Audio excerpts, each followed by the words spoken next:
Octubre 10. Levántate por Jesús. Los filisteos estaban a un lado del monte e Israel estaba al otro lado del monte, y entre ellos el valle. Entonces de los ejércitos de los filisteos salió un campeón llamado Goliat, de Gad, cuya estatura era de 6 codos y un palmo, casi 3 metros. El filisteo dijo: Hoy desafío a las filas de Israel. Denme un hombre para que luchemos mano a mano. Cuando Saúl y todo Israel oyeron estas palabras del filisteo, se acobardaron y tuvieron gran temor. Primera de Samuel 17:3 al 4 y Primera de Samuel 10:11. Deberían sorprendernos encontrar al ejército de Israel en la situación descrita aquí. Después de todo, era el ejército del Dios vivo. Habían visto cómo Dios les daba grandes victorias cuando confiaban en Él. Cualquiera podría pensar que estaban preparados para enfrentarse a este gigante filisteo. Sin embargo, vemos un espectáculo lamentable. El ejército de Dios, incluido su rey, ha estado paralizado en la ladera de la montaña durante más de 6 semanas, esperando que alguien más haga su trabajo. Primera de Samuel 17:2 y versículo 16. Para Goliat y el ejército filisteo, el Dios de Israel no pudo haber parecido muy, muy poderoso para salvar. El problema, sin embargo, no era el Señor. El problema era el ejército. Como intentaban luchar con sus propias fuerzas, fueron intimidados por Goliat. Al igual que con los ejércitos de Israel, el problema en gran parte de la iglesia hoy no es que a nuestro Dios le falte poder sobre todos los acontecimientos de nuestro mundo. No, Él es omnipotente. Más bien, el problema es que la iglesia con demasiada frecuencia se sienta al margen, esperando que alguien más actúe mientras el mundo mira, sacude la cabeza y concluye que nuestro Dios no es tan poderoso para salvar. En este momento de la historia existe una maravillosa oportunidad para que la iglesia sea la iglesia. Cristo ya ganó la batalla por nosotros. No hay necesidad de que su pueblo sea marginado por gigantes del mundo que se burlan y nos intimidan, tratando de convencernos para que no compartamos el mensaje del triunfo de Jesús sobre el pecado y la muerte. Jesús ha vencido y no hay nada en este mundo que temer. El Evangelio es digno de nuestra valentía y, como nos recuerda el autor del himno, Cristo mismo nos está guiando. Levántate, levántate por Jesús. De victoria en victoria, Él dirigirá a su ejército. Tú y yo fuimos enlistados en el ejército de Cristo al poner nuestra fe en Él. Por tanto, es hora de que salgamos, avancemos y proclamemos la victoria de Cristo. Para profundizar, Primera de Samuel 17, del 48 al 53. Amén.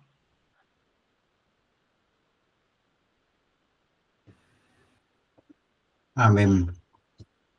Muchas gracias, doña Estela, por la lectura del devocional. Eh, bueno, hermanos, bienvenidos a todos los que acaban de conectarse. El Señor los bendiga.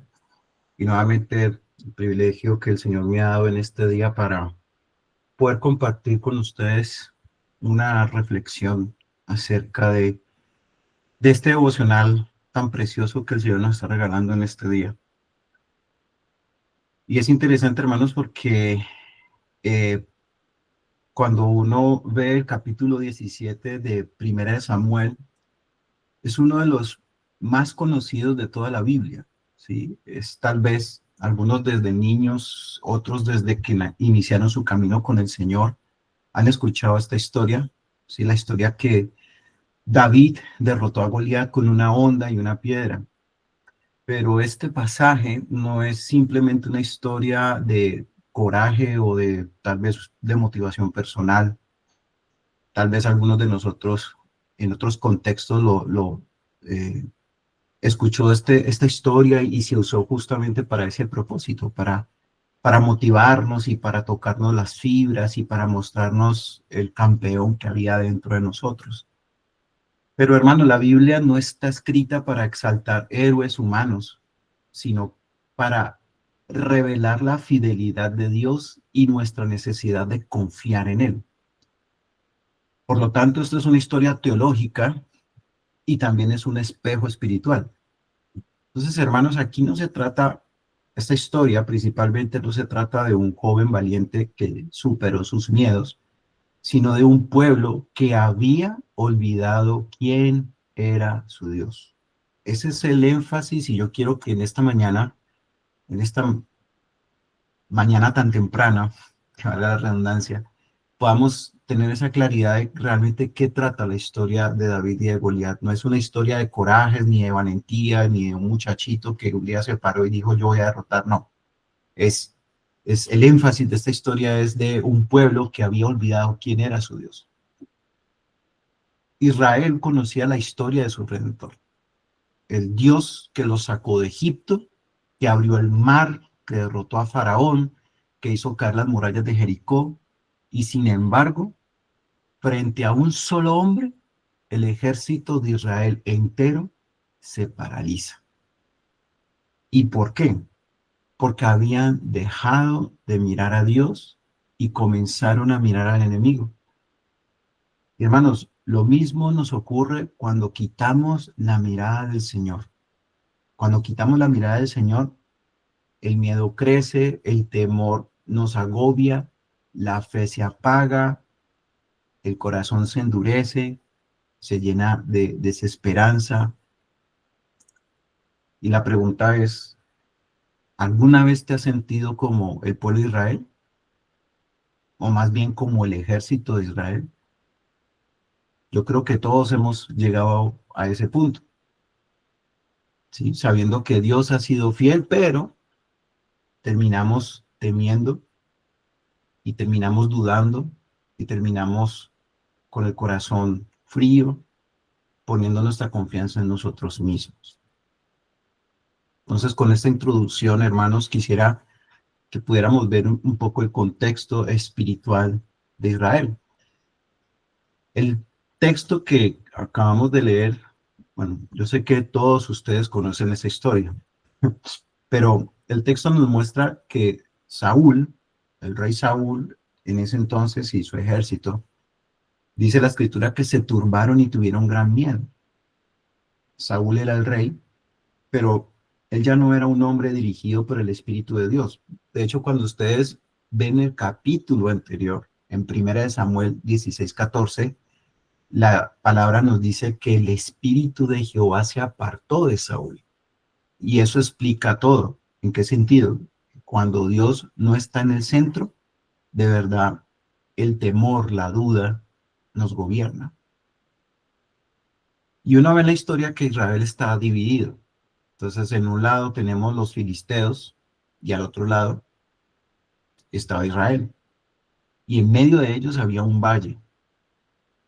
Hermanos, ese valle representa más que un lugar geográfico y es una imagen del vacío espiritual entre un pueblo escogido por Dios y su falta de fe en él. Ahora, yo sé que ustedes recuerdan que Israel quería un rey, como las demás naciones, como lo dice la escritura en 1 Samuel 8:5. Ellos querían alguien que los representara. Pero miren lo interesante, y es que cuando su rey se enfrenta al desafío, ¿sí? Se enfrenta a los filisteos y más se enfrenta a este campeón de los filisteos, el rey también empieza a temer, empieza a tener miedo, empieza a tener dudas. Y acá hay un principio muy interesante, hermanos, que deberíamos de considerar, y es que cuando el liderazgo espiritual pierde su confianza en Dios, el pueblo entero se paraliza también. Eso es como cuando uno dice que cuando la cabeza está mal, todos de ahí para abajo está mal. Pero vemos también qué es lo que representa Goliat aquí en la escritura, ¿sí? Entonces dice, de hecho dice la escritura lo siguiente. Salió entonces del campamento de los filisteos un paladín, el cual se llamaba Goliat de Gat, y se paró y dio voces a los escuadrones de Israel diciéndoles, ¿para qué os habéis puesto en orden de batalla?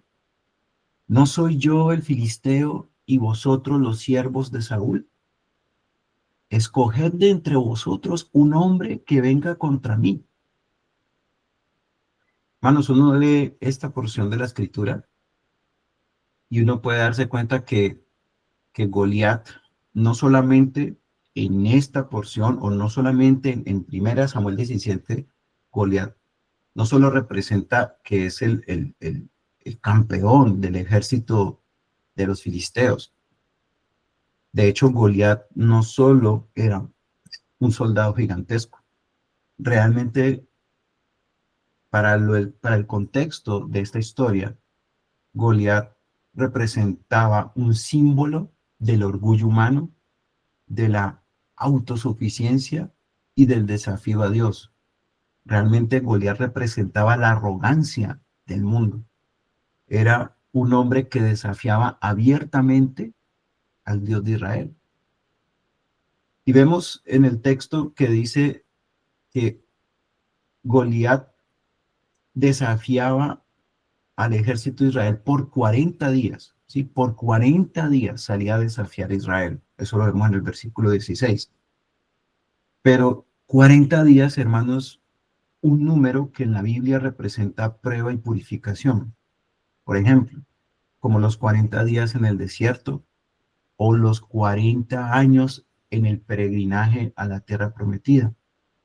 Entonces, cuando uno lee que este gigante por 40 días salía a desafiar a Israel, era realmente Dios que estaba probando la fe de su pueblo.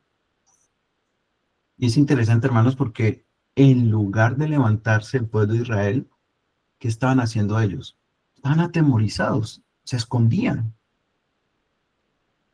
Y dice la escritura que el enemigo gritaba y el pueblo callaba.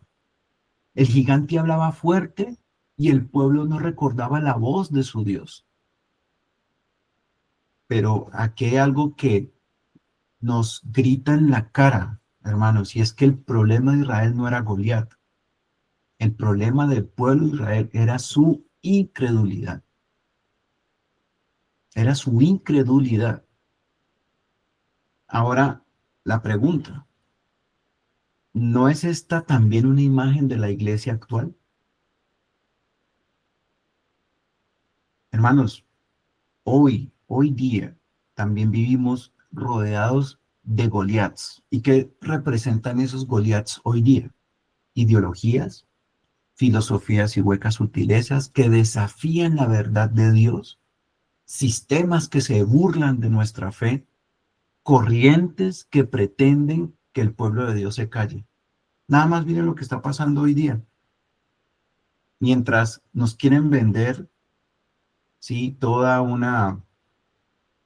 eh, toda una pantalla, toda una ideología, una filosofía, todo, y yo no estoy en contra de ello, pero mucha gente ha salido a marchar por Palestina, pero vemos también, por ejemplo, en Nigeria, en África, la masacre de cientos de cristianos por manos de islámicos radicales.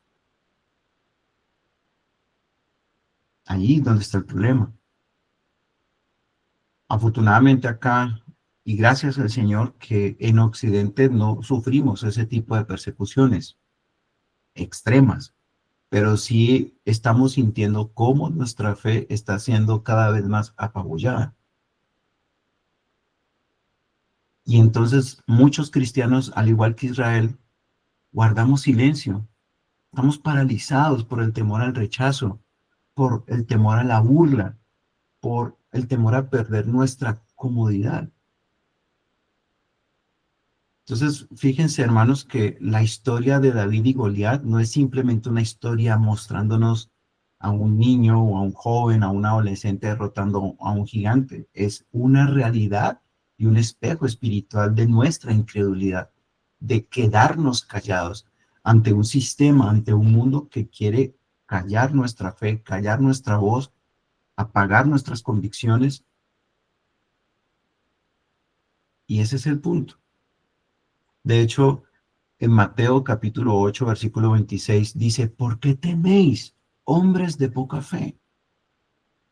El Señor ha prometido estar con nosotros todos los días. Pero ahora vemos a David con un corazón que ve a Dios, no al gigante.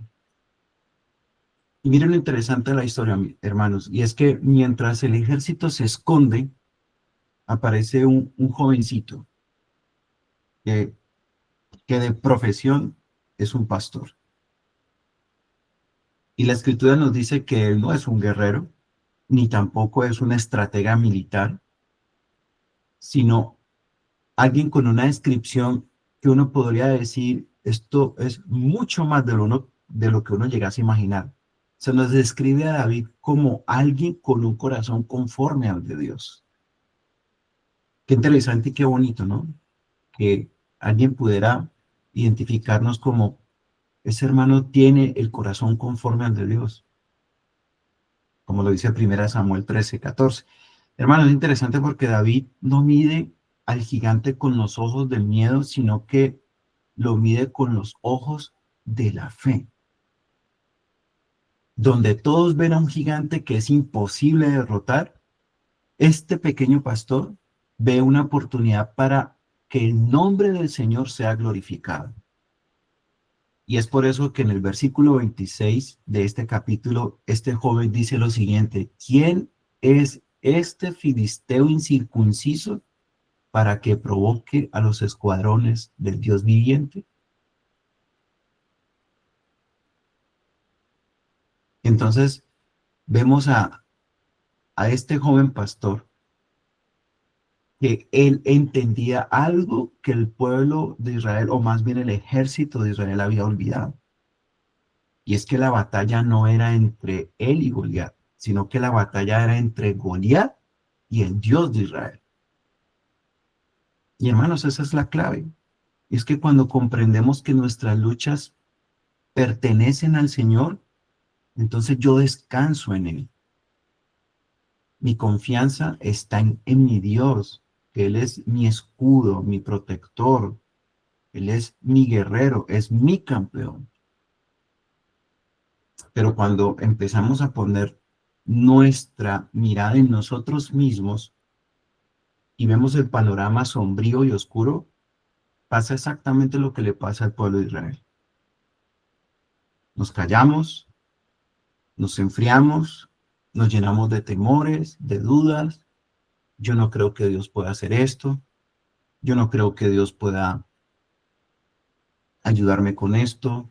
No creo que Dios sea capaz de cambiar esto. Y olvidamos todo lo que Dios ha hecho en el pasado con nuestras vidas. Y caemos ante la duda. Y la pregunta sería, entonces, ¿estoy cultivando una fe que mira a Dios o una fe que se apaga ante los problemas? Hermanos, este devocional de verdad, para mí en mi caso, me reta a cuestionarme realmente cómo está mi fe. ¿Cómo está mi fe en todas las áreas de mi vida? ¿Cómo estoy cultivando mi fe? ¿En dónde estoy poniendo mi mirada ante las diferentes situaciones y ante el día a día? Pero hermanos, también vemos en esta historia, vemos que David apunta a alguien mayor que él. Y es que así como David se levantó para enfrentar al enemigo que nadie podía vencer, Cristo se levantó contra el enemigo final, el pecado y la muerte. Y mientras Israel observaba impotente desde aquella ladera, vemos a un David que bajó al valle solo. Y de esa manera, también Cristo descendió al valle de la muerte por nosotros, hermanos. Y con su sacrificio en la cruz venció al enemigo y obtuvo la victoria eterna por nosotros. Por eso les digo, hermanos, que esta historia de 1 Samuel, capítulo 17, no es simplemente la historia tratándonos de mostrar a un héroe, es el reflejo de nuestra condición espiritual.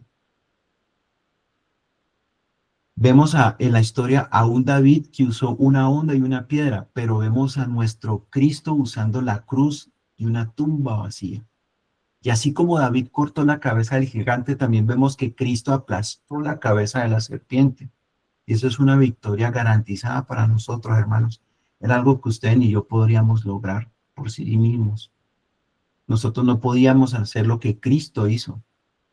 Dice Colosenses en el capítulo 2, versículo 15, que Cristo despojó a los principados y a las potestades y los exhibió públicamente, triunfando sobre ellos en la cruz. Qué precioso, hermanos, qué lindo esto uno poder leerlo y uno darse cuenta que Cristo lo hizo todo por nosotros. Hermanos, recordamos que Cristo vino a este mundo, Él se despojó de su majestad, se humilló a sí mismo para vivir la vida que nosotros no podíamos vivir, pero también vino a morir la muerte que ustedes y yo merecíamos. Pero al lograr eso, como dice Colosenses 2:15, dice que con eso el que logró despojar a los principados y a las potestades y los exhibió públicamente triunfando sobre ellos en la cruz. En pocas palabras, hermanos, el logro, el triunfo, la victoria que logró Cristo es inmensa. ¿Por qué? Porque nos liberó de la esclavitud del pecado, nos liberó del temor. Imagínense por un momento, hermanos, si ustedes y yo no tuviéramos a Cristo, ¿cuál sería nuestro consuelo al pensar que hay después de la muerte? Desafortunadamente para el impío, él cree que después de la muerte, muchos piensan que después de la muerte ellos van a reencarnar en otra persona, van a reencarnar en un animal. Otros dicen y están totalmente confiados de que ellos van a partir al cielo. ¿Pero por qué? Porque descansan en su propia condición. Pero no se dan cuenta que están débiles, despojados. Es muy triste la condición real de ellos. Pero para nosotros los creyentes, antes la muerte es simplemente el paso para encontrarnos con nuestro Señor Jesucristo cara a cara.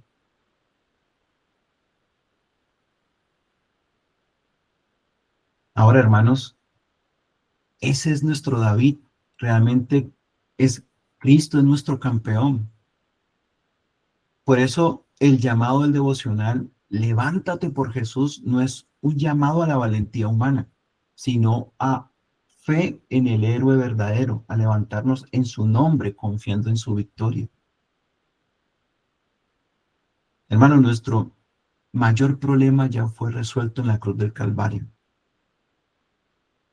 Nuestro mayor problema no es una crisis en el matrimonio, nuestro mayor problema no es una enfermedad, nuestro mayor problema no son los problemas, no son las crisis financieras. Nuestro mayor problema era nuestro pecado, el pecado que nos hacía enemigos de Dios. Y Cristo vino a resolver ese problema. Cristo vino a ganar esa batalla. Cristo no vino a ganar la batalla de la pobreza, ni de la escasez, ni de la enfermedad. No, Cristo vino a ganar la batalla que había entre esa enemistad entre los hombres y Dios. Vino a reconciliarnos con Dios. Y esa batalla la ganó, por eso es nuestro campeón. Ahora, hermanos, ¿qué aplicaciones podemos ver con esta historia de Primera de Samuel en el capítulo 17? Tres aplicaciones. La primera, levantémonos en fe. ¿En qué sentido, hermanos? Que cuando el mundo grita que la verdad es relativa, seamos firmes, mantengámonos firmes en la palabra de Dios. Dice el Salmo 119, 160, la suma de tu palabra es verdad. Hermanos, todo el consejo de Dios es palabra de Dios y es la verdad absoluta. ¿Qué nos dice la escritura de tapa a tapa? Nos está declarando que nosotros necesitamos de un Dios, que nosotros no podemos vivir sin Dios. Y lo más importante, nos está mostrando el plan de redención que era necesario que nosotros fuéramos rescatados de la esclavitud del pecado. Y el único capaz de liberarnos fue Cristo en su obra en la cruz del Calvario. Primera de Corintios 16:13 Dice, manténganse alerta, permanezcan firmes en la fe, sean valientes y fuertes. Hermanos, en un mundo donde cada vez más las filosofías y las huecas sutilezas se hacen más fuertes y son un eco para nosotros todo el tiempo, es cuando más nosotros necesitamos permanecer alerta, firmes en la fe, ser valientes y fuertes, aun cuando eso nos cueste la propia vida, hermanos. Segunda aplicación, levantémonos en obediencia. Hermanos, no basta con creer, no basta con creer. Y vemos en esta historia que David no solo habló, él también actuó. Pero hermanos, la fe verdadera se demuestra en acción. Por eso Santiago en el capítulo 2 nos dice en el versículo 14 al 18, nos dice, ¿de qué aprovechará si alguno dice que tiene fe y no tiene obras? Así también la fe, si no tiene obras, es muerta en sí misma. Pero alguno dirá, ¿tú tienes fe y yo tengo obras? Entonces, muéstrame tu fe sin obras, muéstrame tu fe sin tus obras y yo te mostraré mi fe por mis obras. Y por último, esta última aplicación, hermano, levantémonos en testimonio. ¿Qué quiero decir con esto? Que el pueblo de Dios necesita recordarle al mundo que Dios sigue vivo, que Dios es real, que Cristo sigue reinando, que la victoria ya fue ganada en la cruz del Calvario. El Salmo 93, en el versículo 1 y 2, dice, el Señor reina, vestido de majestad, tu trono está firme desde entonces, tú eres eternamente. Y en 1 Corintios 15:57 afirma esta verdad cuando dice, más gracias sean dadas a Dios que nos da la victoria por medio de nuestro Señor Jesucristo. Hermanos, nosotros no necesitamos grandes armas, solo una fe firme en el Señor de los ejércitos para poder enfrentar este mundo lleno de incredulidad. Mis hermanos, Israel necesitaba un libertador y lo tuvo en David. Hoy el Espíritu Santo nos llama a levantarnos por Jesús. De nuevo, Israel necesitaba un libertador y lo tuvo en David, pero nosotros necesitábamos uno mayor y lo tenemos en Cristo. Y entonces, así como este jovencito, este pastor se levantó para defender el honor de Dios, el llamado de hoy, hermanos, es que nos levantemos por Jesús en medio de un mundo que se burla de nuestra fe, en medio de una iglesia tentada a confiar en sus fuerzas, en medio de corazones que a veces dudan del poder de Dios.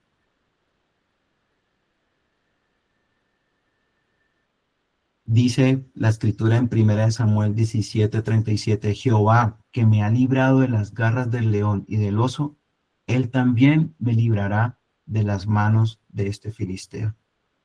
Hermanos, que podamos siempre decir como David estas palabras. Así como el Señor me ha librado de mis batallas, de mis luchas y de mi pecado, que Él también me libre de la mano de este filisteo, que Él también me libre de esta tentación, que Él también me libre de esta lucha que estoy afrontando, de que Él también me libre de esta incredulidad por la cual estoy pasando.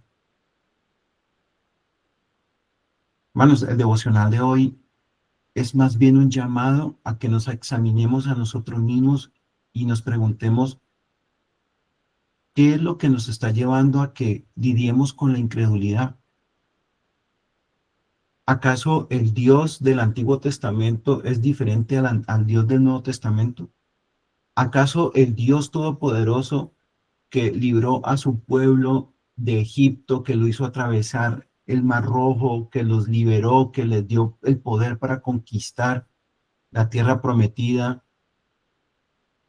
el Dios que en el Nuevo Testamento sanó enfermos, levantó muertos, ¿acaso ese Dios dejó de ser Dios? ¿Acaso ese Dios ya no hace ese tipo de cosas?